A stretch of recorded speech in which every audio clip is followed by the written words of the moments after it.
कहते हैं कि शेख अहमद नाम के बुजुर्ग थे, सारी जिंदगी किसी को काम नहीं बताया, सारी जिंदगी बड़ी मुश्किलात आई, पर कभी अपनी जात पर सवाल का दरवाजा नहीं खोला। एक ऐसी मुश्किल आई कि जो हल ही नहीं होती थी।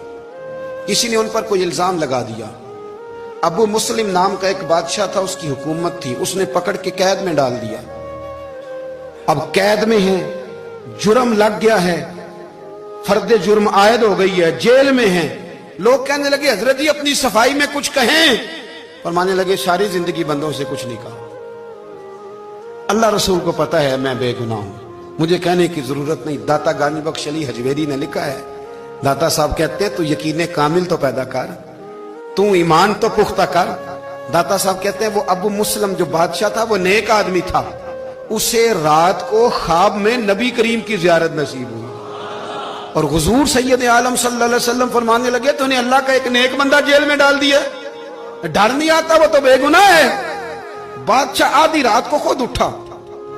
दादा साहब फरमाते हैं किसी गार्ड को नहीं भेजा, पुलिस वाले को नहीं भेजा, जेलर से नहीं, खुद गया, जाके जेल का दरवाजा खोला, दरवाजा खोल के उस दरवेश को आजाद किया। कहने लगा बाबा जाओ, मुझे पता चल गया बेगुनाह है। बाबा जी सलाम करके जाने लगे तो बादशाह फिर आगे आया, हाथ बांधे, हाथ चूमे, कहने लगा हुजूर आप बड़े नेक हैं, मेरे लिए कोई हुक्म हो तो बताइएगा, मेरे लायक को खिदमत हो तो बताइएगा।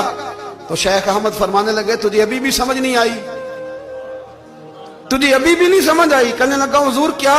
फरमाने लगे जो तहज्जुद के वक्त तुझे उठा के मुझे रिहा करने भेज सकते हैं वो मेरी कोई जरूरत बाकी रहने देंगे? मुझे कोई जरूरत पड़ेगी किसी और को कहने की? जो तहज्जुद के वक्त तुझे उठा के भेजते हैं कि जा खोल जाके दरवाजा, वो जरूरत रखेंगे? मेरी जरूरत मुझे रहेगी कि मैं तुझे और कोई काम? अभी भी तुझे समझ नहीं आई?